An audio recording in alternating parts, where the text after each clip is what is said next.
battle on Earth had been swift. The Xyrelians, an advanced alien race of warriors, had conquered planets across the galaxy, their empire built on strength and discipline. Commander Vyra, one of their finest warriors, had always considered humans weak, fragile creatures with soft flesh and brittle bones. But then she met him.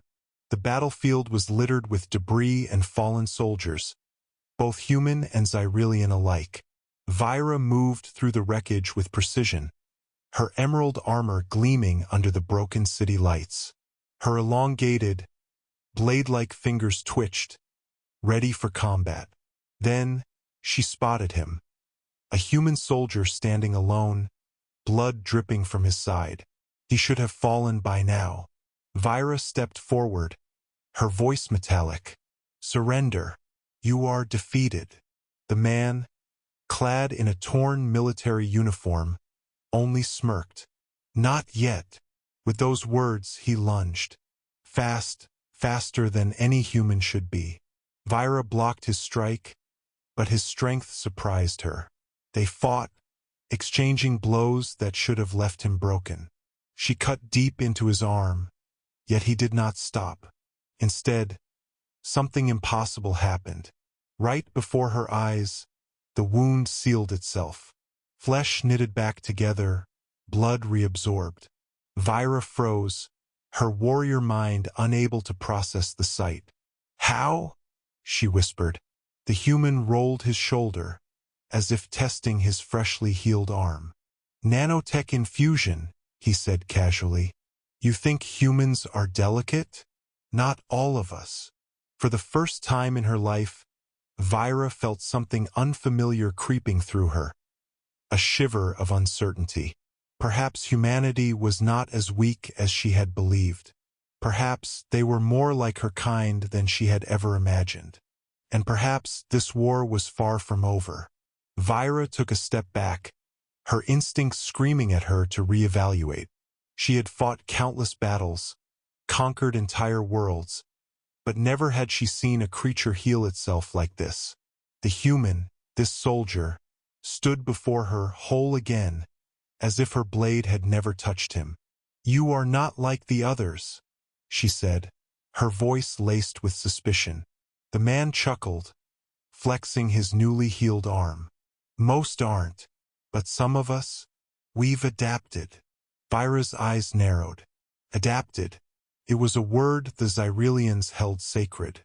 Their own evolution had been the key to their supremacy. For eons they had improved themselves, merging biology with technology. Yet, standing before her was proof that humans had done the same, without her species ever realizing. She activated her visor, scanning him. The data flickered rapidly, struggling to define what he was. His cells pulsed with something foreign, something beyond simple flesh and bone. "What are you?" she asked. He smirked. "Call me Jacob." She almost scoffed at the simplicity of his name, yet something about his confidence unsettled her. This was no ordinary soldier. He moved with the precision of a warrior, but there was something more, something unpredictable. A distant explosion rumbled across the battlefield. Smoke billowed into the sky, obscuring the shattered skyline. The war was still raging, but Vyra suddenly felt like she was standing at the edge of something much bigger. "Why are you fighting us?" she demanded. "Your people cannot win." Jacob tilted his head, amusement flickering in his eyes. "You think this is about winning? It's about surviving." Vyra's grip on her weapon tightened. She had always seen humans as weak, but now she realized her mistake. They weren't weak, they were persistent, resilient, capable of evolution in ways she hadn't foreseen. For the first time, a seed of doubt took root in her mind. If one human could heal himself, how many more were like him? How many had adapted to this war, to the brutal reality of an alien invasion? And, more importantly, could the Xyrelians truly defeat them? Jacob took a step closer, his smirk never fading. "You're scared, aren't you?" Vyra refused to answer, but she knew the truth. For the first time in her life, she feared the unknown. Vyra refused to let fear cloud her judgment. She was a Xyrelian commander, trained to conquer, to dominate, to erase doubt. Yet, standing before this human, this anomaly, she could not ignore the shift in balance. Her instincts screamed at her to strike, to test his limits, to see if his regeneration had boundaries. But another part of her, one she rarely listened to, whispered a different thought. Study him. Understand him. Jacob seemed to sense her hesitation. He rolled his shoulders, watching her like a predator who knew he had surprised his prey. "You don't know what to do you?"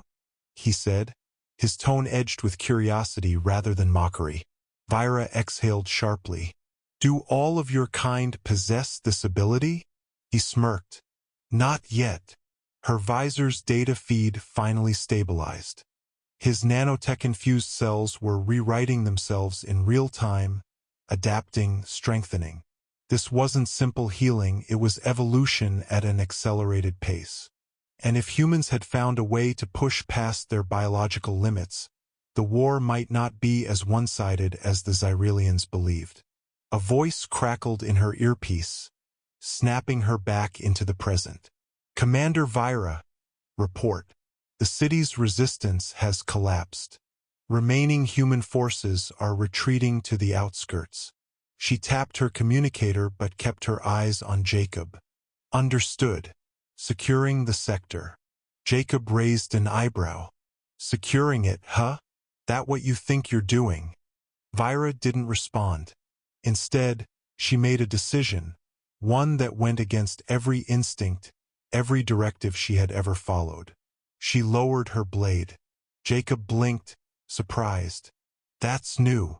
"You interest me, human," she admitted. "Killing you would be wasteful." Jacob tilted his head, considering her. Then he did something unexpected. He laughed. A genuine, amused laugh. "That's the nicest thing a Xyrelian has ever said to me." Her jaw tightened. "Don't mistake curiosity for mercy." "Wouldn't dream of it." Another explosion rocked the distance, the war continuing without them. Vyra knew she had mere moments before her superiors demanded action. She had to choose. Capture him, kill him, or let him go. And for reasons she couldn't fully explain, she chose none of the above. Instead, she stepped back. Jacob studied her for a long moment before nodding in understanding. He took a slow step back as well, retreating into the smoke-filled ruins. "We'll see each other again, Commander," he said before disappearing into the wreckage. Vyra remained still, her thoughts racing. For the first time since the war began, she wasn't sure who the real threat was.